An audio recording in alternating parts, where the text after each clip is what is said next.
మీరు ఇప్పుడు ఈ రోజున వైసీపీ గ్యాంగ్ చెప్తున్నానండి నేను. ఉమ్, వైసీపీ పార్టీ కానీ దాని సోషల్ మీడియా కానీ అసలు రాజధాని ఎక్కడుందో మీరు స్పష్టమైన ప్రకటన చేయండి, మేము సమాధానం చెప్తాం.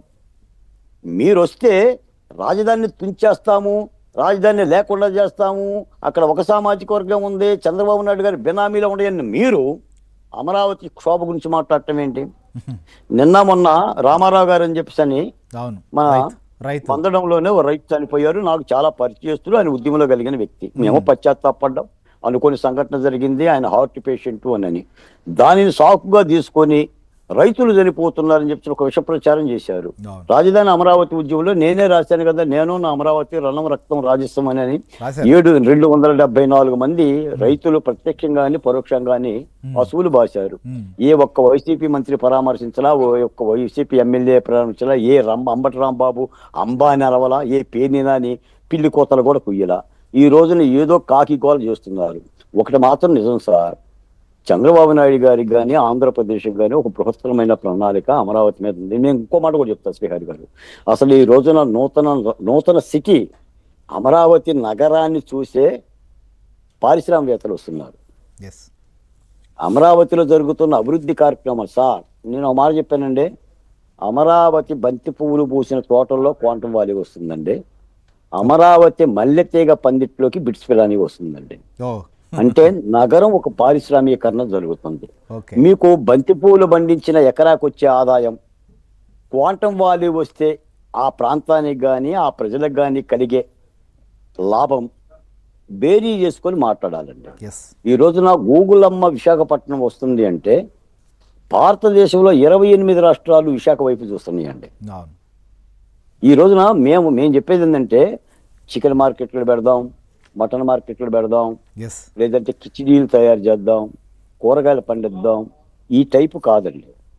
ఈ రాష్ట్రం దిగాలు పడ్డ రాష్ట్రం, విభజన గురైన రాష్ట్రం, పారిశ్రామికీకరణ లేని రాష్ట్రం. ఎందుకంటే ఉన్న పరిశ్రమలన్నీ భాగ్యనగరంలోనే ఉన్నాయి. అదే ఒక విషయం పల్కోటే గారు, పల్నాడు జిల్లా అమరావతి మండలం వైకుంఠపురం, అలానే పెద్దమద్దూరు, తర్వాత మనం చూస్తే ఇంకా కర్రపూడే, అదొక విలేజ్, కర్లంపూడి గుంటూరు జిల్లా తుళ్ళూరు మండలంలో హరిశ్చంద్రాపురం, పెద్దపరిం, ఈ గ్రామాల పరిధిలో భూ సమీకరణ జరగబోతుంది. ఈ ప్రాంతం అంతా కూడా మీకు తెలియదేం కాదు, రైతులు ఎక్కువగా పత్తి కావచ్చు, మిరప, మొక్కజొన్న లాంటి పంటలు మోటార్ల ద్వారా బాగా పంటలు పండించుకొని సాగు చేసుకునేటువంటి ప్రాంతమే కదా ఇదంతా కూడా. సో ఇక్కడ రైతుల ఒపీనియన్ ఎలా ఉంది, వారేమనుకుంటున్నారు, వారేం కోరుకుంటున్నారు? శ్రీహరి గారు, ఎస్, ఇప్పటికే నారాయణ గారి ఆధ్వర్యంలో, సిఆర్డిఏ అధికారుల ఆధ్వర్యంలో భూ సమీకరణ జరిగే ప్రతి గ్రామంలో కూడా గ్రామ సభ జరుగుతుంది. ఓకే, రైతులు వాళ్ళ అభ్యంతరాలను వ్యక్తం చేస్తే నివృత్తి చేసే పరిస్థితి చేస్తున్నారు. పెద్ద ఎత్తున రైతులు అధిక సంఖ్యలో ల్యాండ్ సమీకరణ అంటే భూ సమీకరణకి భూములు ఇవ్వటానికి సిద్ధం వహిస్తున్నారు. వాళ్ళు ఏం కోరుతున్నారంటే గతంలో తీసుకున్న మొదటి విడత భూములకు తీసుకున్న ప్యాకేజీ కంటే ఇప్పుడు మారుతున్న కాలానుగుణంగా మాకు కొత్త ప్యాకేజీ కావాలని అడుగుతున్నారు. గతంలో రైతులు జరిగిన ఏమన్నా నష్టాలు గిష్టాలు ఉంటే మళ్ళీ మాకు అవి పునరావృతం కాకోకుండా ఏమి హామీ ఇస్తారని అడుగుతున్నారు.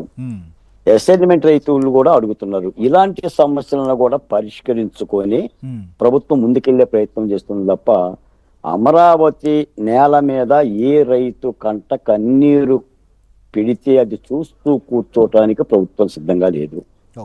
తప్పనిసరిగా రైతుల అభిప్రాయాలను తీసుకుంటున్నారు. చంద్రబాబు నాయుడు గారు, ముఖ్యమంత్రి గారు పదే చెప్పారు. నిన్న మొన్న మీరు చూశారు, కొంతమంది రైతులు వాళ్ళకి ఇవ్వాల్సిన నివేశన స్థలాల ప్లాట్లను ల్యాండ్ పూలింగ్ కి ఇవ్వని స్థలాల్లో ఇస్తే వెంటనే దాని మీద కమిటీని చేశాడు. ముఖ్యమంత్రి గారు అబ్జర్వేషన్ చేస్తున్నారు. పదే నారాయణ గారు వస్తున్నారు, పెమ్మసాని చంద్రశేఖర్ గారు వస్తున్నారు. కాస్తు కుస్తూ మాలాంటి వాళ్ళం కూడా రైతుల దగ్గర నుంచి ఫిర్యాదులు తీసుకొని నారాయణ గారి దృష్టికి తీసుకెళ్తున్నాం.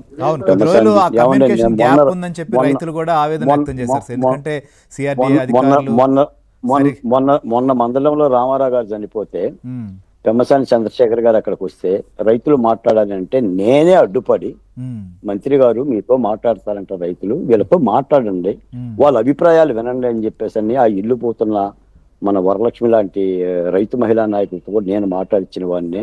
అయినా ఈ ఉద్యమంలో పుట్టి పెరిగిన వాళ్ళం, ఈ ఉద్యమంలో పుట్టి పెరిగిన వాళ్ళం. అసలు రాజధానికి నష్టం కలిగే చర్యని ఈ ప్రాంతంలో ఎవరైనా సరే దాన్ని ఏమో హర్షించరు. అసలు ముఖ్యమంత్రి గారు కూడా అందుకు సిద్ధంగా లేరండి. ఒకటే విషయం అండి, ఒకటి ఓకే. ఏంటంటే ఉమ్, ఈ రాష్ట్రం సౌభాగ్యంగా ఉండాలంటే ఏంటి దానికి సంబంధించిన కొలమానం? మాకున్నది ఒకటే అమరావతేనండి. అంటే ఒక నూతన సిటీని, ఒక నగర నిర్మాణాన్ని విభజన చట్టం రూపొందించుకునే హక్కు మాకు ఇచ్చింది కాబట్టి ఆ నగరం విశాలంగా ఉంటే, మీరు ఒక మాట చెప్తానండి, నిన్న మొన్న జగన్మోహన్ రెడ్డి గారు ఒక మాట అన్నారండి.